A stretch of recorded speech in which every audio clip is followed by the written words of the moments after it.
Eu vou conversar agora com a economista Zeina Latif. Muito boa tarde, bem-vinda novamente aqui ao Visão, Zeina. Eu queria saber se você concorda com a avaliação do ministro de que o Brasil cresce acima da média mundial.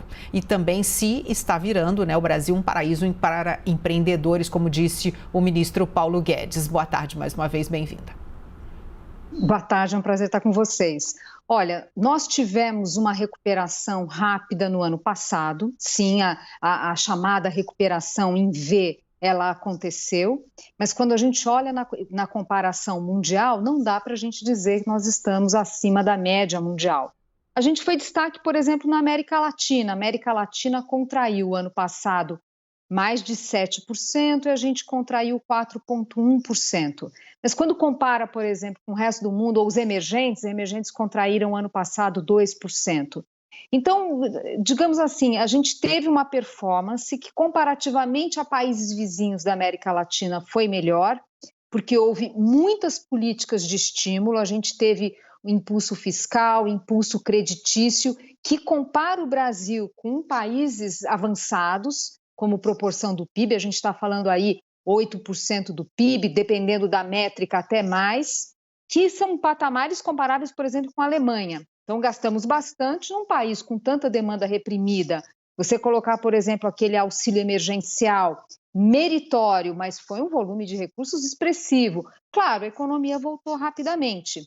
Agora, não dá para a gente dizer que foi acima da média mundial, apesar do resultado positivo, importante reconhecer. Agora, também precisamos lembrar que, junto com esses, eu diria, exageros, esses excessos nos gastos públicos no ano passado, a gente também carrega uma inflação muito mais alta que a média mundial e que vai exigir taxa de juros mais alta também.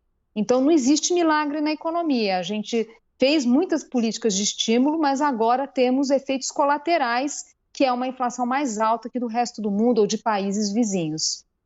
A Priscila Yazbek tem uma pergunta. Oi, Zeina, obrigada pela entrevista. Zeina, uma outra fala do ministro Paulo Guedes que repercutiu muito foi ontem quando ele falou sobre os petrodólares, falou que os países árabes devem investir 700 bilhões de reais em ativos ligados ao petróleo, no momento em que a COP26 acabou de terminar e que vários países estão indo na direção contrária de fazer desinvestimentos em combustíveis fósseis e poluentes. Além disso, ele falou também sobre investimentos previstos de mais de 100 bilhões de reais ligados às concessões. Queria que você comentasse, a Carla também perguntou sobre se o país está virando país de empreendedores. Queria que você comentasse assim, no saldo.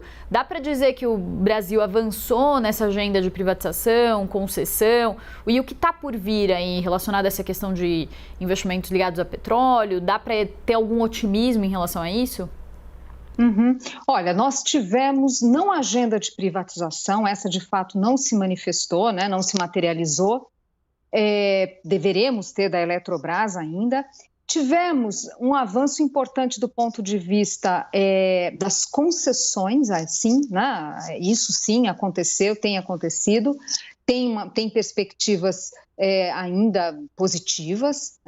Aqui já vale uma primeira consideração. A gente tem as concessões, cada setor é uma história.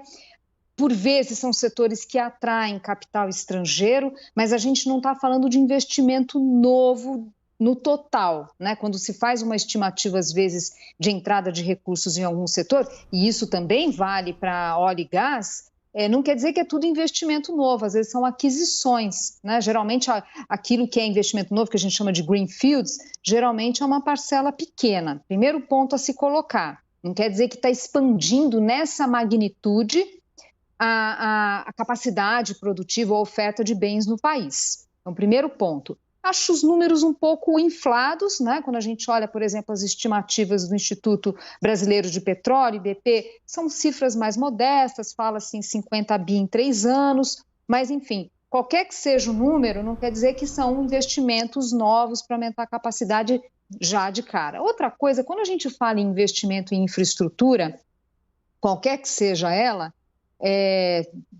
concessões, enfim, a grande questão não é o quanto isso vai trazer de aumento de demanda por causa de investimentos no curto prazo.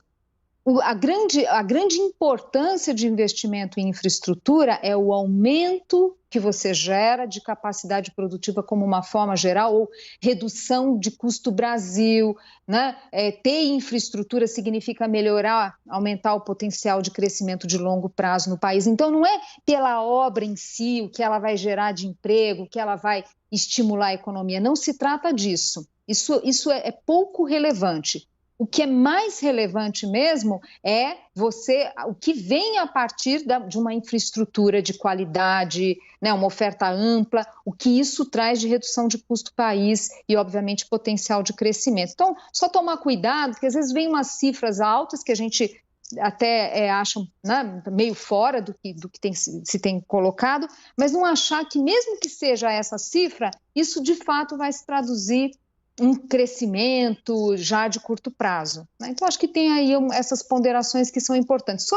Sobre o ambiente de negócios no Brasil, ainda os avanços são muito tímidos, né? Essa agenda associada ao que a gente chama de insegurança jurídica, que vai da questão trabalhista, passa pela questão tributária, passa pela ação de Tribunal de Contas, Ministério Público, Judiciário, enfim, essa ampla gama de temas que envolve essa chamada insegurança jurídica, essa é uma agenda que a gente não conseguiu avançar.